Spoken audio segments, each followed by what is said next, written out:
Un petit coup de pouce, abonnez-vous. Une vidéo tous les soirs à 18 h. Anne Hathaway est une actrice américaine née le 12 novembre 1982 à Brooklyn, New York, dans l'État de New York.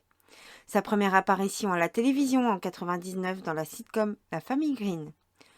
La jeune actrice est alors choisie par les studios Disney pour incarner l'héroïne des comédies romantiques familiales Princesse malgré elle.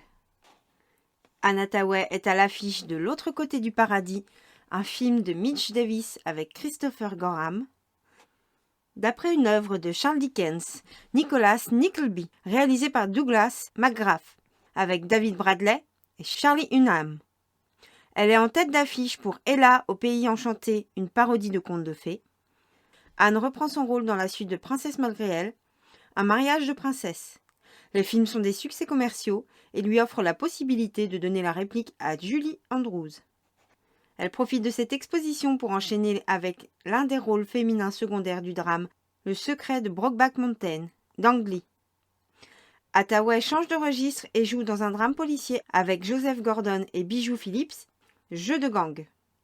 C'est l'année 2006 qui la propulse en star internationale avec Le diable s'habille en Prada, où elle joue encore une jeune première, cette fois aux côtés de Meryl Streep.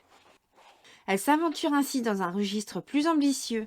Elle tient ainsi le rôle de Jane Austen dans le drame romantique Jane, où elle a pour partenaire masculin James McAvoy. En 2008, elle livre une performance remarquée en héroïne du drame indépendant Rachel se marie de Jonathan Demme. Elle garde néanmoins le pied dans des productions plus commerciales en donnant la réplique à la star Steve Carell dans la comédie d'action Max la menace. Un échec critique et commercial du film fantastique Les Passagers de Rodrigo Garcia, avec David Morse et Patrick Wilson. Mais elle se confirme aussi dans des comédies romantiques Meilleur ennemi auprès de la spécialiste du genre Kate Hudson. Puis en rejoignant la distribution de stars du film choral Valentine's Day de Gary Marshall. Décennie 2010, la comédienne joue la Reine Blanche dans le blockbuster fantastique Alice au Pays des Merveilles de Tim Burton, un énorme succès commercial, mais elle donne aussi la réplique à Jake Gyllenhaal dans le drame romantique Love et autres drogues d'Edward Zwick. Elle partage l'affiche avec Jim Sturgess dans le drame romantique Un jour. Elle est choisie pour incarner Selina Kyle dans le très attendu The Dark Knight Rises, aux côtés de Christian Bale, Tom Hardy, Gary Oldman et Joseph Gordon-Levitt, réalisation de Christopher Nolan. À la fin de la même année, elle joue le rôle de Fantine, une adaptation cinématographique des Misérables, mise en scène par Tom Hooper. La suite des années 2010, elle se voit privilégiée dans de grosses productions. Anne retrouve Christopher Nolan dans le blockbuster de science-fiction Interstellar. Le film est acclamé par la critique et remporte un large succès dans le monde entier. Puis elle revisite le genre romantique en héroïne dans Le Nouveau Stagiaire sous la direction de Nancy Meyers et en compagnie du respecté Robert De Niro. L'année 2016, on la voit défendre deux projets. Tout d'abord, elle reprend les traits de la Reine Blanche dans Alice de l'autre côté du miroir, toujours portée par Johnny Depp.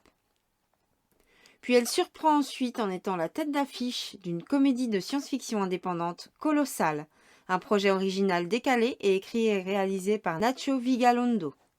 Elle revient à des grosses productions, elle fait partie du casting féminin réuni pour la comédie Braquage Ocean 8, réalisée par Gary Ross. Anne Hathaway retrouve Matthew McConaughey cette fois pour le thriller Serenity, écrit et réalisé par Stephen Knight. L'actrice tourne alors le drame Dry Run avec Mark Ruffalo. En mai 2019, elle est en pleine promotion de la comédie Le coup du siècle, dans laquelle elle partage la vedette avec Rebel Wilson. Durant les années 2020, sa dernière volonté de Dee Reese dans le rôle d'Helena McMahon, aux côtés de Ben Affleck et William Dafoe. Puis dans Sacrée sorcière de Robert Zemeckis, elle incarne la grande sorcière avec Octavia Spencer et Christine Chenoweth. Lockdown, un registre de braquage criminel avec Ben Stiller et Chiwetel Ejiofor, aux côtés de Cate Blanchett et Robert De Niro, ainsi que Hopkins. On la voit dans Armageddon Time de James Gray. Déjà récompensée de nombreuses fois, l'actrice obtient son étoile sur le célèbre Walk of Fame de Hollywood Boulevard à Los Angeles. Merci à vous d'avoir regardé cette vidéo.